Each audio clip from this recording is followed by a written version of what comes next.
Hello everybody, it's Lendis. Today we're going to talk about Pestilence area and how to spawn Pestilence bosses and how to actually start the Pestilence endgame content. So, basically when you defeat the game, beat the main campaign of the game, you will unlock the ability for Pestilence to spawn. So, I'm going to show you on the map what it looks like. So, you'll notice that there'll be outbreaks, pestilent outbreaks in your area. They can spawn in the Nameless Pass. They can spawn in the Mariner's Keep all through here. They could spawn in the Shallows, so all throughout here. And they can also spawn in the Black Trench, or the Black... I think it's called the Black Trench. Yeah, the Black Trench. You can also spawn in there too, as well. Now, I haven't seen it in the Marin Woods or Lowland Meadows or anything like that, but those are the places that I've seen it spawn.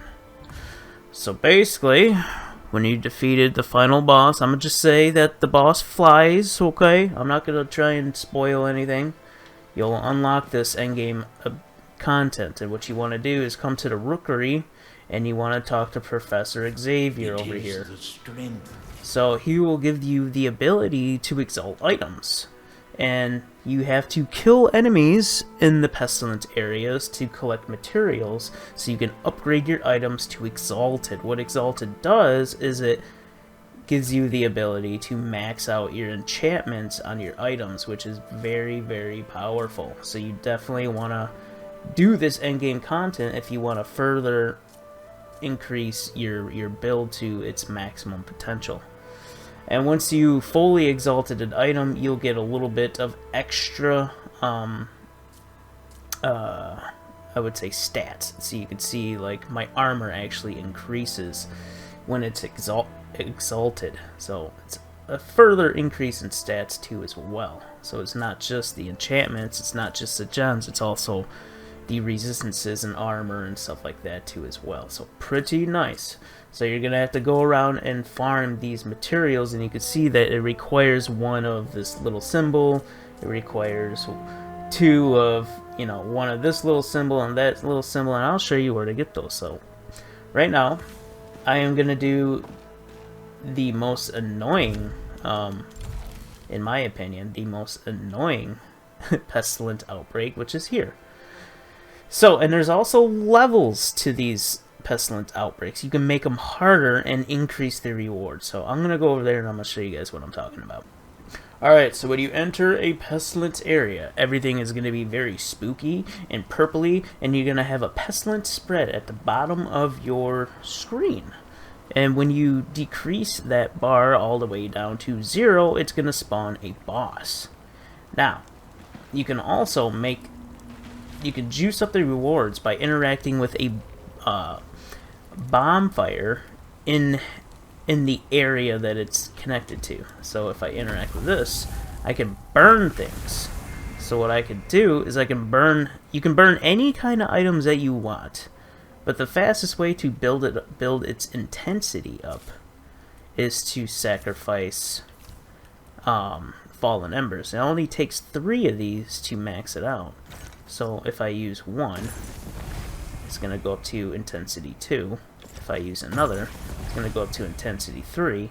If I use one more, it's going to go up to intensity 4. That is the max. And these are all the items that you're going to be able to get when you kill the boss. So all these items right here. And these materials right here are also what you use. These are the new materials that you use to enchant your gear to the max at the Professor Xavier, the Rookery guy. So these right here, this Torn Husk, your Torn Marrow, and your Sinew, all that stuff. So, and we can also get some fallen numbers back, so that's why I always use fallen numbers. Plus I loot every chest and I get all my fallen numbers back, so it's really no downside of just using. Unless you have a lot of just random weapons and stuff you want to sacrifice, go for it. But I wouldn't do this yet. I would wait until the boss actually spawns and then increase the intensity. But if you want a more of a challenge, you can do it right now, and you can get... I'm not sure if the monsters have a slightly better chance of dropping materials if it's super hard. I don't know. I usually just want to get it done and over with. Especially this guy, he dropped one of the materials right here. So we got a torn sinew. So anywho, we're going to completely kill everything in here. And eventually, the boss is going to spawn like way up here. This is why I don't like doing this one. Because the boss spawns like way up here. I don't know, or sometimes in here too. Depends. The bosses are kind of random. We already got a fallen ember back. We are ballin', boys. Oh, we got another fallen ember.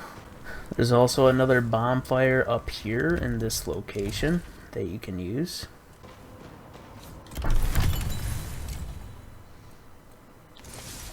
We got 2 more fallen embers. We are Gucci. Alright, we are getting very close to wrapping this up, so I am going to start heading up towards the north here, all the way up into this area. So I'm going to use this bonfire right here. We are going to burn some thingamabobbers. We'll do 3 of them. Bam, bam, bam, bam, bam. Good to go. We're going to offer.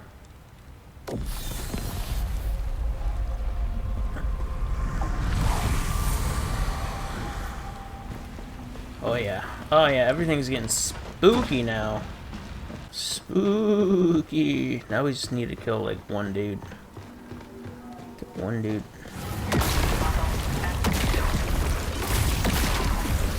And boss should spawn. Now you'll see a little boss icon appear. So sometimes the boss is not always going to spawn in the same area. And it's not always going to be the same boss. But we're going to head towards where the skull is. You can see it just kind of floating around. So we're going to go over there.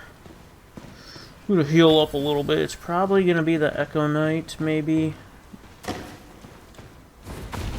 Nope, it is the Shadow Boy.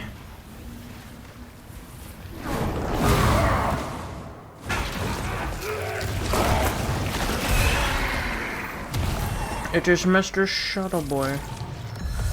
Now, holy lagginess. Alright, and here is our rewards. Pick up all those juicy rewards. Now, let's go back to Professor Xavier. So, in order to get the Pestilence to spawn back all throughout here, all you gotta do is just keep killing stuff. Eventually, the Pestilence will come back. Alright, so we are back to Professor Xavier. Now we can exalt our items. Now, well,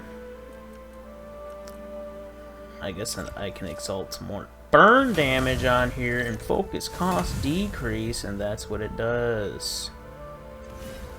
And that is it. That is the Pestilence Endgame thing. So let me see what I got here. I got all this stuff. I got some recipes.